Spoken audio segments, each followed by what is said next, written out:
सभी साथियों को मेरा नमस्कार। CUD स्टार एजुकेशन चैनल में सभी का हार्दिक स्वागत है। हम पढ़ रहे हैं समकालीन भारत सेकंड और संसाधन विकास पाठ 6 आज हम पढ़ रहे हैं, जिसमें मर्दा और मर्दा के प्रकार इसमें अध्ययन करने वाले हैं। तो शुरुआत करते हैं। मर्दा किसे कहा जाता है? धरातल की ऊपरी परत जो मूल चट्टानों के चूर्ण होने से जैविक अजैविक तत्वों के योग से बनी परत को मर्दा कहा जाता है। कहने का मतलब ये होता है कि चट्टानों के चूर्ण होने से और जो जैविक अजैविक तत्व होते हैं उनके योग से जो है वो मर्दा का निर्माण होता है, जिसे मर्दा कहा जाता है। अब ये जो मर्दा है ना, वो नवीनीकृत योग्य प्राकृतिक संसाधन है। ये बहुत बार कंपटीशन में पूछा गया है और आपकी 10वीं क्लास में प्रश्न आता है कि मर्दा किस प्रकार का संसाधन, नवीनीकृत या नवीनीकृत। तो ये प्राकृतिक नवीनीकृत संसाधन है। मर्दा को प्रभावित करने वाले कारक इसमें मुख्य रूप से पैतृक शैल है। कहने का मतलब ये है कि जिस क्षेत्र में जो चट्टान पाई जाती है उसके चूर्ण होने से जो मर्दा होती है, तो उस चट्टान के जो गुण होते हैं वही उस मर्दा में पाए जाते हैं। जैसे मान लीजिए लावा निर्मित चट्टान है, लावा निर्मित चट्टान है, उसके टूटने से जो मर्दा बनती है तो वो ब्लिक मर्दा बनती है, तो उसमें उसी प्रकार के गुण होते हैं। वनस्पतियों के सड़े गले अंश जो धरातल पे आते हैं, गिरते हैं और उनके चूर्ण होने से मर्दा के निर्माण में योगदान देते हैं। जलवायु का मतलब ये जलवायु के तत्व होते हैं, तापमान, आर्द्रता, नमी। इनके कारण से चट्टानें हैं या फिर वनस्पति है, ये मतलब इसके मर्दा निर्माण के लिए ये भी महत्वपूर्ण कारक माना जाता है। जैविक पदार्थ यानी कि जीवों की सड़े गले अंश हैं, वो मर्दा मतलब धरातल पर इन मर्दा में मिलने के कारण से मर्दा के निर्माण में योगदान देता है। फिर मर्दा के प्रकार कितने हैं? 6 भारत में मर्दा के प्रकार पाए जाते हैं। पहला कौन सा? जलोढ़ मर्दा, दूसरी काली मर्दा, तीसरी लेटेट मर्दा, चौथा मरुस्थलीय मर्दा, पांचवा लाल पीली मर्दा और छठी है वो पर्वतीय वन मर्दा है। ये 6 प्रकार की मर्दा है, जिसमें आज हम महत्वपूर्ण 3 मर्दाओं के बारे में बात करेंगे जो आपकी परीक्षा में ज़्यादातर पूछी जाती हैं। पहला है जलोढ़ मर्दा।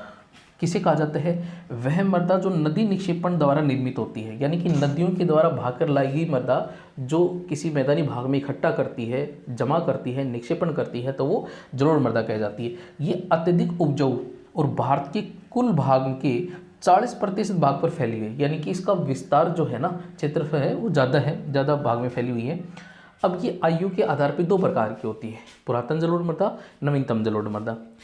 पुरातन जलोढ़ मर्दा को बांगर कहा जाता है, यानी कि बांगर खादर। पुरातन जलोढ़ मर्दा को बांगर मर्दा, और यह कंक्रीट ग्रंथियों की मात्रा ज़्यादा होती है, पुरानी होने के कारण से ये कंक्रीटदार हो जाती है। तो दूसरी है खादर मर्दा। नवीनतम जलोढ़ मर्दा को खादर मर्दा कहा जाता है। ये महीन कण पाए जाते हैं, इसमें नमी की मात्रा पाई जाती है और बांगीर के बजाय खादर है वो अधिक उपजाऊ होती है। तो आयु के आधार पर 2 प्रकार की होती हैं, बांगर और खादर। इसी प्रकार से अगला हम बात करेंगे जलोढ़ मर्दा की विशेषता। पहला है जलोढ़ मर्दा में पोटास, फास्फोरस और चूनायुक्त होती है, यानी कि इसमें पोषक तत्व पाए जाते हैं। ये पोषक तत्व पाए जाने के कारण से इसमें गहन कृषि की जाती है।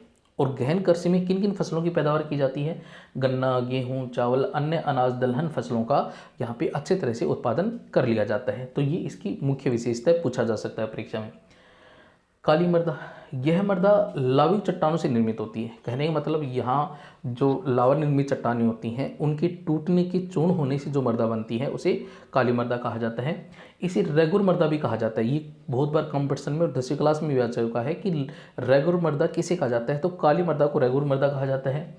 ये कपास की फसल के उपयुक्त मानी जाती है, इसलिए इस मर्दा को काली कपासी मर्दा भी कहा जाता है। यह मर्दा गुजरात, महाराष्ट्र, मध्य प्रदेश, कर्नाटक, आंध्र प्रदेश में फैली हुई है। कहने का मतलब इसमें ये ऑप्शन में भी आता है, कई बार प्रश्न पूछा गया था कि काली मर्दा है वो कौन से राज्य में मुख्य रूप से पाई जाती है, तो हम गुजरात को लिखेंगे। ऑप्शन में गुजरात आता है, गुजरात को पहले प्राथमिकता देंगे। फिर इसी प्रकार से तीसरी लेटेट मर्दा।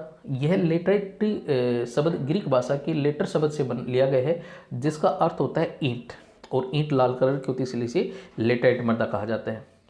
यह उच्च तापमान और अत्यधिक वर्षा क्षेत्रों में विक्षालन की क्रिया द्वारा निर्मित होने के कारण से इस मर्दा का रंग लाल होता है।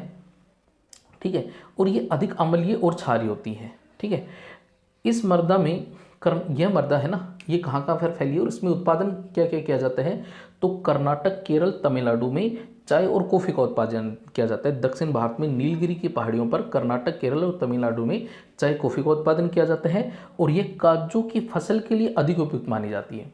यानी कि काजू फसल उत्पादन अच्छी तरह से किया जाता है इसमें। तो ये हमारे आज मृदा को प्रभावित करने वाले कारक और मृदा के प्रकार, 3 मृदा के प्रकार इंपॉर्टेंट है जो हमने अध्ययन किए हैं, इसको पढ़िए, उतारिए।